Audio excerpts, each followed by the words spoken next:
Сәлеметсіздер ме оқушылар? Бүгін бізде қазақ тілі сабағы 61-ші сабақты өтетін боламыз. Нәтиже сабақ «Мен не үйрендім» дейді. Бірінші жаттығуға қарайық. Мәтінді түсініп оқы. Сәулет кереметтері.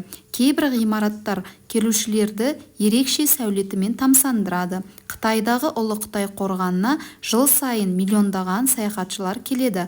Ал Үндістандағы Тәж-Махал сәулеті өнері мен сұлулықтың сөз жетпес ғажап туындысы.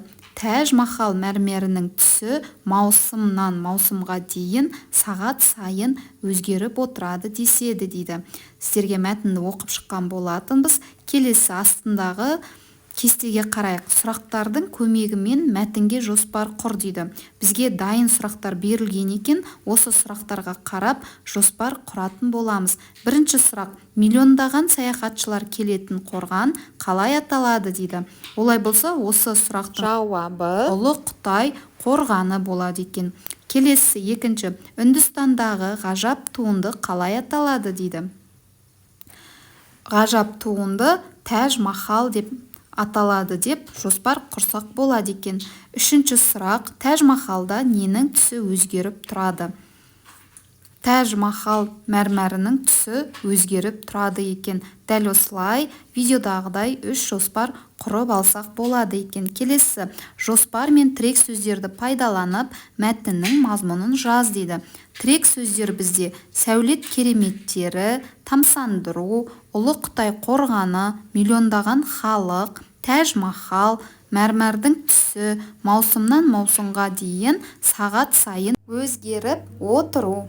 Олай болса, жоспар мен тірек сөздерді пайдаланып мәтін мазмұнын былайша құрастыруға болады екен. Біздің әлемде қаншама сәулет кереметтері өзінің сұлулықтарымен тамсандырады. Соның бірі Ұлы Қытай қорғаны. Оны көруге миллиондаған халық жиылады. Тағы бір керемет сәулет өнерінің бірі Тәж-Махал. Оның бір ерекшелігі бар. Тәж-Махалдың мәрмәрінің түсі маусымнан маусымға дейін сағат сайын өзгеріп отырады екен. Дәл осылай бірінші жаттығуды жазып алсаңыздар болады. Келесі бізде екінші жаттығуға қарайтын боламыз. Сөздерден сөйлем құрап, оқы, оларды сөйлем мүшелеріне талда дейді. Бізге неше түрлі сөздер берілген екен, иә? Күн, көтерілді, сыныпқа, қуанды, кірді, Динара, бұлттанды, биікке, мұғалім, ұзарды, ұшақ, түн деген сөздер берілген екен. Олай болса, осы сөздерден сөйлем құрап көрейік.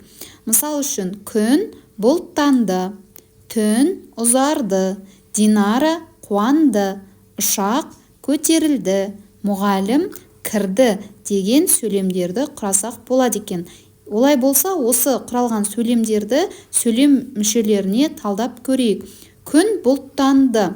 Күн бізде не деген сұраққа жауап береді, сол себепті бастауыш болады. Бұлттанды, не істеді, баяндауыш болады. Дәл осылай астыларын сызып шығатын боламыз. Келесі сөйлем: түн ұзарды. Не? Түн бастауыш болады. Не істеді? Баяндауыш болады. Не істеді? Ұзарды. Келесі: Динара қуанды. Кім? Динара бастауыш болады. Не істеді? Қуанды, баяндауыш болады. Ұшақ көтерілді. Келесі сөйлем: не істеді? Көтерілді. Бұл бізде баяндауыш болады. Ұшақ не? Бастауыш болады. Келесі сөйлем: мұғалім кірді. Кім? Мұғалім бастауыш болады.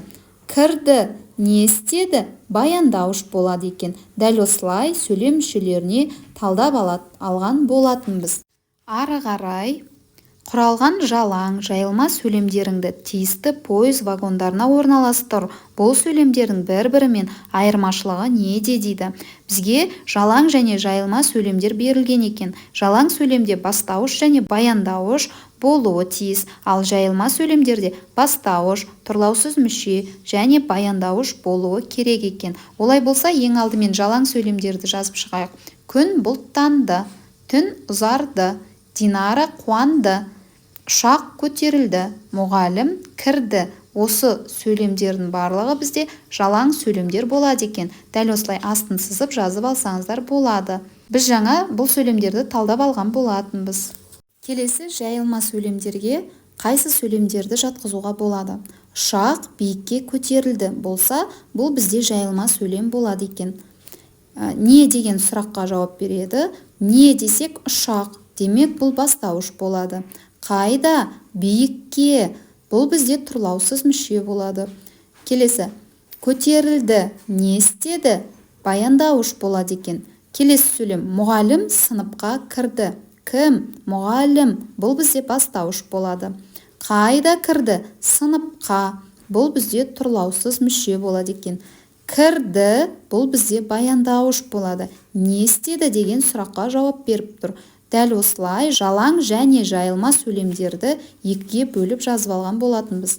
Бізде осылай жалаң және жайылма сөйлемдер құралды. Енді жалаң сөйлемнің жайылма сөйлемнен айырмашылығы неде екенін айтатын боламыз. Олардың айырмашылығы жалаң сөйлемде тек қана бастауыш пен баяндауыштан ғана құралады екен. Ал жайылма сөйлемде бастауыш пен баяндауыштан басқа тұрлаусыз мүшелер қатысады екен. Сіздерге тапсырма түсінікті болды деген ойдамын. Келесі бізде үшінші жаттығу. Бізге бұл жерде сызба берілген, сызбаны толықтыр дейді.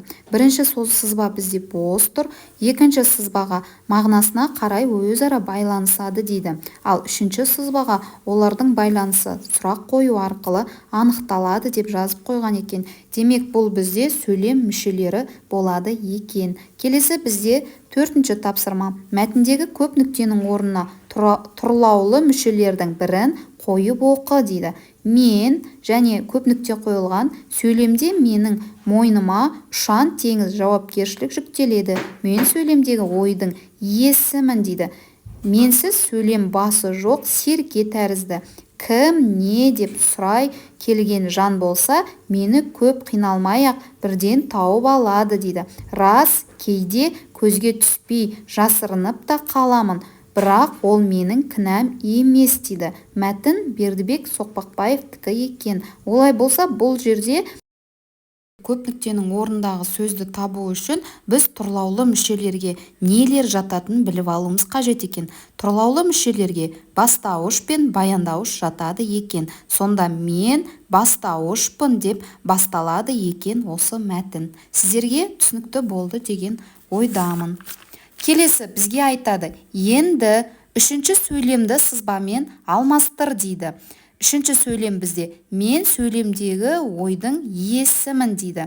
Мен деген сөзге кім деген сұрақ қойылады. Демек ол бастауыш болады. Сөйлемдегі қайдағы тұрлаулы мүше болады екен. Келесі ойдың ненің бұл да тұрлаулы мүше.